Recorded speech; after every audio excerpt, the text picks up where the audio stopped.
ராத்திரி 2 மணி இருக்கும்.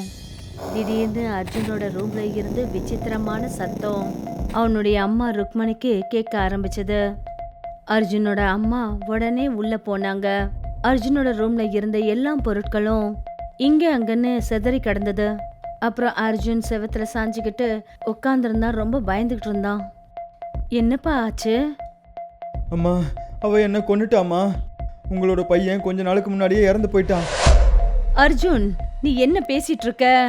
எனக்கு ஒண்ணுமே புரிய மாட்டேங்குது. உனக்கு உடம்பு ஏதாவது சரியில்லையாப்பா? திடீர்னு அர்ஜுன் பயங்கரமா அலறினான். அப்படியே மயக்கமாயிட்டான். அப்புறம் அந்த ரூம்ல நாலாபுறமும் ஒரே இருட்டாயிடுச்சு. அர்ஜுனோட அம்மா மொபைல்ல இருந்த ஃபிளாஷ் லைட்டை ஆன் பண்ணாங்க. ஆனா உள்ள இருந்த காட்சியை பார்த்துட்டு அவங்க ரொம்ப பயந்துட்டாங்க. அர்ஜுன், நீ எதுக்காகப்பா இந்த மாதிரி பண்ற? அப்பதான் அர்ஜுனோட முகம் ஒரு பயங்கரமான பெண் உருவத்துல மாறிடுச்சு. நான் இப்ப முழுமையா சுதந்திரமாயிட்டேன்.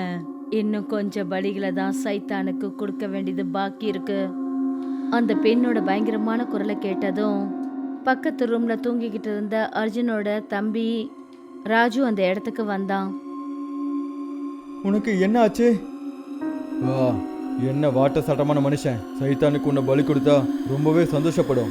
ஏ சைத்தான், இந்த பலியை ஏத்துக்கோ. திடீர்னு ராஜுவோட தலை அவன் உடம்ப விட்டு தனியாயிடுச்சு. ராஜு துடி துடிச்சு அவனுடைய ரத்தம் சிதற ஆரம்பிச்சது. கொஞ்ச நேரத்துல அமைதியாயிடுச்சு. அப்புறம் அர்ஜுன் அங்கிருந்து மறைஞ்சிட்டான்.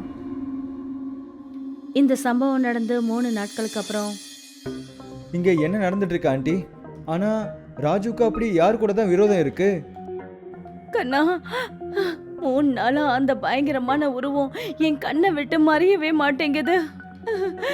என் புள்ள அர்ஜுன் நான் பார்த்துட்டு இருக்கும் போதே ஒரு பயங்கரமான பெண் உருவத்துக்கு மாறிட்டான். அப்புறம் என் சின்ன பையன் ராஜுவோட தலை அவன் உடம்ப விட்டு என் கண்ணு முன்னாடி துண்டாச்சு. ஒரு நொடி எனக்கு எப்படி இருந்துச்சுன்னா, ஏதோ ஒரு பயங்கரமான சக்தி அவன் தலைய உடம்ப விட்டு பிடுங்கி தனியா தூக்கி எரிஞ்ச மாதிரி தெரிஞ்சது. ஆனா எப்படி அந்த மாதிரி நடக்க முடியும் ஆண்டி? அது சரி, அர்ஜுன் எங்க தான் போனான்? எங்க ஃப்ரெண்ட்ஸ் எல்லாரும் அர்ஜுனை அவனோட தம்பியோட இறுதி சடங்குல கூட பார்க்கவே முடியலையே. அவனுடைய தம்பி ராஜு இறந்த உடனே என் கண்ணு முன்னாடியே அர்ஜுன் திடீர்னு காணாம மறைஞ்சிட்டான். என்ன, காணாம போயிட்டானா? கொஞ்ச நாளாவே அவன் எங்க ஃப்ரெண்ட்ஸ் யாருக்குமே எந்த ஒரு கான்டாக்டுமே பண்ணவே இல்லையே. எப்பா, கொஞ்ச நாளாவே அர்ஜுன் ரொம்ப வித்தியாசமா நடந்துட்டு இருந்தான். திடீர்னு சிரிச்சிட்டு இருப்பான், திடீர்னு அழ ஆரம்பிச்சிடுவான். அப்புறம் நாள் முழுக்க அவனுடைய அறையில அவன் தனியா உட்கார்ந்து இருப்பான். அப்புறம் அன்னைக்கு ராத்திரி அவன் ரொம்பவே பயங்கரமா ஆயிட்டான். ஏதோ அவன் உடம்புக்குள்ள சைத்தான் சக்தி இருக்கிற மாதிரி தெரிஞ்சது. என்னையில இருந்து இந்த மாதிரி வித்தியாசமான முறையில நடந்துக்கிறானா? உங்களோட சுத்த போயிட்டு திரும்பி வீட்டுக்கு வந்தானே அன்னையில இருந்து. அர்ஜுனோட அம்மா சொல்றத கேட்டுட்டு ஆரியனோட உடம்புல பய அலை வீச ஆரம்பிச்சது. அவன் உடனே அந்த இடத்த விட்டு வெளியில போனான். அப்புறம் தன்னோட மொபைல்ல தன்னுடைய ஃப்ரெண்டு ராஜனோட நம்பரை டயல் பண்ணான். ஆரியன், என்னாச்சு? அர்ஜுனை பத்தி ஏதாவது தெரிஞ்சுதா? நம்ம எதை நினைச்சு பயந்தோமோ ராஜன், அதே தான் நடந்திருக்கு. எனக்கு இப்போ என்ன தோணுதுன்னா, நம்ம ஃப்ரெண்ட்ஸுங்க யாரும் அந்த கோயிலுக்குள்ள போயிருந்திருக்கவே கூடாது. நீ என்ன உளறிட்டு இருக்க?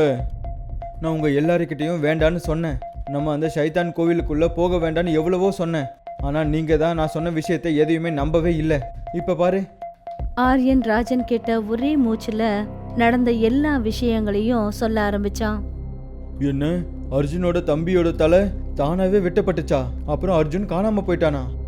உனக்கு இப்பதான் புரிய வந்துச்சா ராஜன்? அர்ஜுனோட தம்பியை வேற யாரும்லாம் கொல்லலை, அந்த டயன் தான் கொன்னு இருக்கு. அதை தானே அன்னைக்கு ராத்திரி நம்ம ஃப்ரெண்ட்ஸ் எல்லாம் சேர்ந்து நம்மளோட முட்டாள்தனத்தால் அதோட இடத்த ஆக்கிரமிச்சோம். இப்போ என்ன பண்ணுறது? நீ சீக்கிரமாக திஷாவை கூட்டிக்கிட்டு ஹைவேல இருக்கிற அந்த பழைய தாபா கிட்ட வந்துடு. நான் உங்கள் 2 பேருக்காக அங்கே வெயிட் பண்ணிக்கிட்டு இருக்கேன். நம்ம மறுபடியும் அந்த சைத்தான் கோவிலுக்கு போயே ஆகணும். எனக்கு முழு நம்பிக்கை இருக்கு, கண்டிப்பாக அர்ஜுன் அந்த இடத்துல கிடைப்பான். நீ அங்கேயே இரு, நாங்கள் இப்போவே கிளம்பி வரோம்.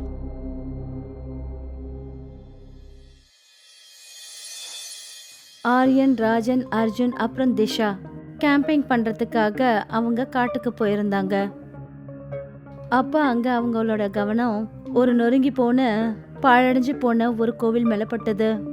அவங்க 4 பேரும் அந்த கோவிலுக்குள்ள காலடி எடுத்து வைக்கணும்னு நினைச்சாங்க தான். அப்பதான் அவங்க காதுகள்ல ஒரு சாதுவோட குரல் அவங்களுக்கு கேட்டுச்சு. உள்ள போகணும்னு யோசிக்காதீங்க. அந்த கோவில் கடவுளோட கோவில் இல்லை, அதுக்கு பதிலா ஷைத்தான் கோவில். சைத்தான் வாழ்ற கோவிலா? என்ன உளறீங்க நீங்க? கடவுள் இருக்கிற இடம் தானே கோவில். அப்படியெல்லாம் இல்லை. இந்த கோவில் பல வருஷங்களா மூடப்பட்டிருக்கு.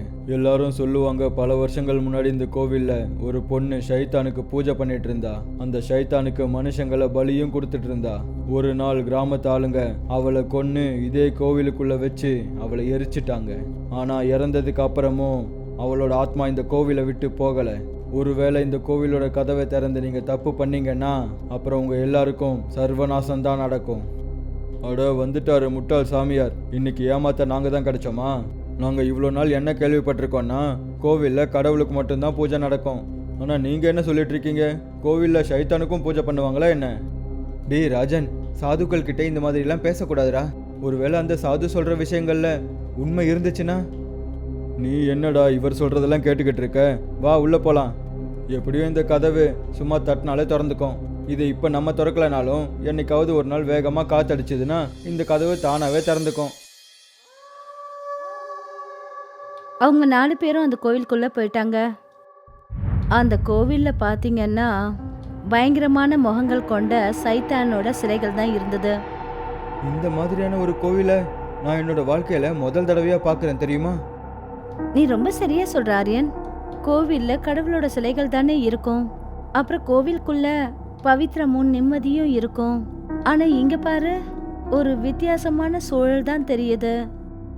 அது மட்டும் இல்லாமல் இந்த இடத்துல எவ்வளோ சிலைகள் வைக்கப்பட்டிருக்கோ எல்லாமே பயங்கரமாக இருக்கே. அப்புறம் இந்த சிலைகள் மேல இருக்கிற தூசியும் சிலந்தி வலைகளையும் பார்க்கும்போது பல வருஷமா இந்த கோவில் மூடப்பட்டிருக்குன்னு நினைக்கிறேன். இங்க எந்த ஒரு மனித காலடியும் பட்டதில்லை போல இருக்கு. உங்கள் 2 பேருக்கும் இப்போ என்ன ஆச்சுன்னே தெரியல. கோவிலில் வந்து ஃபோட்டோ எடுக்கிறதுக்கு பதிலாக என்னென்னவோ பேசிகிட்டு இருக்கீங்களே. நம்ம இந்த இடத்த ஃபோட்டோ எடுத்து ஏதாவது ஒரு மேகசின் கம்பெனிக்கு வித்துடணும். அதில் நமக்கு நிறையவே ப்ராஃபிட் கிடைக்கும். தேவையில்லாமல் உளறதை நிறுத்து ராஜன். அப்புறம் சீக்கிரமாக வெளியே போ. எனக்கு இங்கே மூச்சு அடைக்கிற மாதிரி இருக்கு. இனிமே என்னால் ஒரு நொடி கூட இங்கே இருக்கவே முடியாது. வெளியே போகலாம்.